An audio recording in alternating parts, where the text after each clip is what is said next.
Hello everyone, this is epic sir. आज हम पढ़ने वाले हैं एनसीईआरटी क्लास 6 साइंस चैप्टर 16। इस चैप्टर का नाम है गार्बेज इन गार्बेज आउट। तो सिंपली गार्बेज का मतलब क्या होता है? गार्बेज का मतलब क्या हुआ? वेस्ट, कचरा। अब कचरे में भी क्या यूज़फुल है, इस चैप्टर में हम जानेंगे। कुछ चीज़ें होती हैं क्या यूज़फुल है, क्या कचरे को वापस रिसाइकिल करा जा सकता है, ये भी समझेंगे। इसमें समझेंगे अलग चीज़ें कि कैसे उस चीज़ को, जो वेस्ट है, उसका मैनेजमेंट कैसा होना चाहिए। क्योंकि आपको पता है कचरा क्या होता है। जो भी चीज़ है wasteful, non useful item is waste. पर उसमें से भी अगर हम यूज़फुल कुछ आइटम निकाल लें और उस यूज़फुल को, या फिर हम कह सकते हैं क्या जो वेस्ट है, नॉन यूज़फुल है, क्या हम उसको वापस रिसाइकिल कर सकते हैं। या फिर और भी चीज़ें समझने के लिए, जो हमारा वेस्ट एक्यूमुलेट हो रहा है उसका मैनेजमेंट कैसा कर रहे हैं, इस चैप्टर में हम उसको समझेंगे।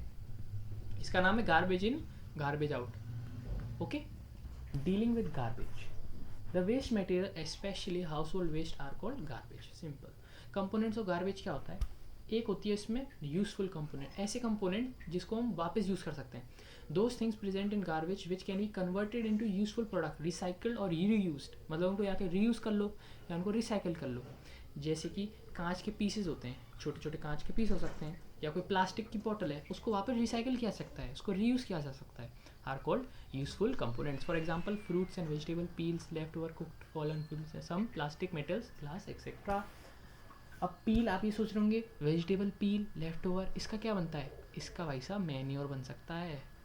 ऑर्गेनिक मैन्योर फर्टिलाइज़र होता है, ऑर्गेनिक मैन्योर, यानी कि ऑर्गेनिक फर्टिलाइज़र बन सकता है। हम इसको आगे पढ़ने वाले हैं। नॉन यूजफुल कंपोनेंट जिनका कोई काम नहीं है, उसको आपको डंप करना पड़ेगा। Those thing present in garbage can not be converted into useful product, recycle और reuse are for non useful components. Landfills क्या होती हैं? आपने देखा होगा दिल्ली में जो लोग रहते होंगे उन्होंने देखा होगा, बहुत एक बड़ा पहाड़ है, यहाँ पे वो आर्टिफिशियली बनाया गया है। किससे बनाया गया है? वो वेस्ट से बनाया गया है। वहाँ पे आसपास जाते हैं तो काफ़ी स्मेल भी आती है, तो वो लैंडफिल एरिया ही है और काफ़ी बड़ा एरिया है वो। अब ये एरिया जैसे हम देख रहे हैं, इसमें कचरा लोड अनलोड कर रहा है। Garbage is collected from our house in trunks is dumped in a low-lying open area called landfill. Some part of the garbage that can be reused is separated out from that cannot be used as such. The garbage which is not useful is then spread and over the landfill and then converted with a layer of soil. Once the landfill is completed filled, उस जगह पे 20 साल तक ना तो उसमें कुछ construction हो सकता है, और उस जगह को कन्वर्ट क्या कर देते हैं, प्लेग्राउंड बना देते हैं। तो काफ़ी अच्छा एरिया है वो, कि ऐसे आप इसको कंस्ट्रक्ट कर सकते हो एरिया वगैरह। ठीक है, वर्मी कंपोस्टिंग क्या आती है, इसको समझते हैं। The process of converting plants and animal waste into manure, manure यानी fertiliser, by rotting is called composting. ऐसा तरीका जिससे प्लांट्स, वर्मी कंपोस्टिंग तो मैन्योर में चेंज कर देता है। कन्वर्टिंग प्लांट और एनिमल्स वेस्ट को मैन्योर में बनाना by use fertiliser by rotting them. Rotting मतलब सड़ाना, सड़ा के, उसको हम बोल देते हैं composting. Biodegradable domestic garbage such as fruits and vegetable peels, left over cooked foods and fallen leaves can be disposed by converting it into compost. Compost is a natural fertilizer. Compost is used as manure for growing plants. Compost को कैसे use किया जाता है? उसको एक तरह के manure की तरह यूज़ किया जाता है फॉर प्लांट्स को ग्रो करने के लिए। तो ये हमने समझ लिया कंपोस्ट क्या होता है। कंपोस्ट का मतलब सिंपल होता है मैन्योर में कन्वर्ट करना चाहिए प्लांट्स वगैरह को बाय सड़ा के। वर्मी कंपोस्ट क्या होता है? इसमें एक्चुअली में एक स्पेशल टाइप की रेड वर्म्स यूज़ होती हैं, जो उसको खा के उसको और बायोडिग्रेडेबल और मैन्योर बनाती हैं। The method of making compost from kitchen waste by using red worms, earthworms, is called vermicomposting. Vermicomposting is very high quality manure. Step for vermicomposting simple है, डिग गड्ढा खोदो, उसमें अपना एक थिक लेयर सैंड की डाल दो, फिर उसके बाद में वेजिटेबल वगैरह जो भी आपका लेफ्ट ओवर उसको डाल दो, कुछ पानी डाल दो, और रेड वर्म्स को डाल दो कुछ, और कुछ उसको टाइम तक उसको गनी रहेगा, लेयर ऑफ ग्रास से उसको कवर कर दो, और 3-4 हफ्ते तक तो उसको छेड़ो मत।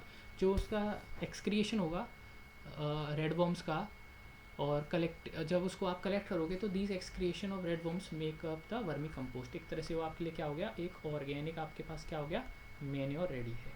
Okay, compost is a natural manure which does not harm the soil, it is cheap. Fertilisers are man made and harmful in the long run, it is expensive also. Red worms do not teeth they have structure in the body call gizzards. Gizzards होता है which helps करता है उनको grind करने में food को. While preparing vermi compost some powdered egg shells और sea shells are mixed with waste. The hard particles of the egg shells और sea shells helps the red worms in grinding their food in the gizzards. We should not use waste that may contain salt, pickle, oil, vinegar, meat and milk products because this may cause the growth of small diseases causing organisms called microorganisms in the pit. और red worms के लिए भी दिक्कत हो सकती है. Think and throw.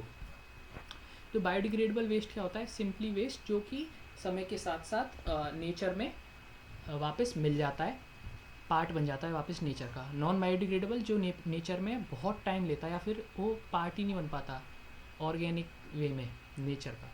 The part of garbage that can not decompose. Decompose word होता है कि उसमें मिलना, डिकम्पोज धीरे धीरे उसमें मिल जाना. In nature to form a harmless substance is called biodegradable. Garbage such as fruits and vegetable peels, left over cooked food, fallen leaves etc. rot when buried in soil for some time. For example, fruits and vegetable peels, leftover cooked and fallen leaves, paper, cotton, jute, wool, silk and dung, leather. ठीक है, biodegradable waste हो गए. Non biodegradable waste जो can not rot, decompose नहीं हो पाता, सड़ नहीं पाता है. इन नेचुरल इसको non biodegradable. This garbage such A plastic, metal objects वगैरह वगैरह ये डिके नहीं हो पाते when breed in the soil. For example plastic shoes, fibre.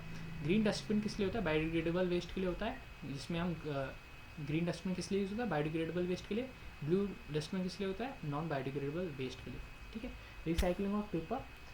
Recycling means collecting and separating the use and discard waste such as paper, plastic, meal, etc., sending them to prospective industry for making fresh paper, plastic, glass and metal objects. वापस उनको क्या कर रहे हैं हम? Reuse कर रहे हैं.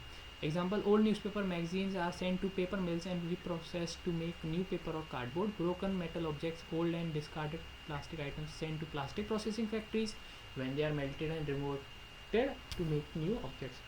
पेपर मैश क्या होता है? Paste made of clay, paper and rest husk is called paper mash. This paste are applied to the basket to make it stronger. Photo frames, green cards can also be made with this paste. Reuse and reduce. इसमें एक और चीज़ आती है, एक cycle होती है अपनी, क्या कहते हैं इसको? Reuse, reduce and recycle.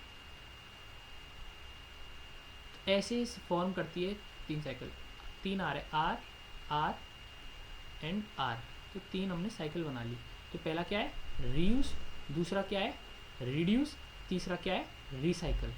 कैसे हम चीज़ों को रीयूज़ कर सकते हैं? कैसे हम जो फालतू चीज़ें, जो अननेसेसरी चीज़ें हैं, उनको हम रिड्यूस यानी कैसे उनका काम यूजेज में कम ले सकते हैं, और कैसे हम उन बाकी चीज़ों को, वेस्टेज है उनको और रिसाइकल कर सकते हैं. Reuse means using the same thing again. Reuse old chart paper to make greeting cards, cold etc. can be old clothes to make mats. Plastic हमारे लिए बून है या कर्स है, तो उसको भी समझ लेते हैं. Plastic is cheap. कैसे बून है? चीप है, इकोनॉमिकल है, और प्लास्टिक लॉन्ग लास्टिंग है. कर्स इसलिए क्योंकि डिकम्पोज नहीं होता, नॉन बायोडिग्रेडेबल है, और plastic can not B recycle. Burning of plastic release harmful gases which causes health problem. Plastic bags thrown on roads get in the drain and can clog the drains and sewer system. तो यही आज के लिए इतना ही था, छोटा chapter था. Bye, thank you everyone, bye bye. मिलते हैं अगले चैप्टर में. अब क्लास 6 NCERT आपकी ख़त्म हो चुकी है. इसके बाद अब हम क्लास 7 NCERT की हिस्ट्री शुरू करेंगे. चलो देखते हैं कैसे आता है. हमारे धीरे धीरे NCERT कवर कर रहे हैं, और शायद मेरी कोशिश रहेगी जल्दी से जल्दी NCERT में कवर करूँ. जल्दी से जल्दी इन द सेंस के अच्छे वे में, समझ में भी आए, फालतू हमारा टाइम भी वेस्ट नहीं हो, पॉइंट टू पॉइंट हम पढ़ भी लें चीज़ों को, और ज़्यादा हमारा टाइम भी वेस्ट नहीं हो. Thank you everyone. जय हिंद, जय भारत. मिलते हैं अगली वीडियो में. Bye bye.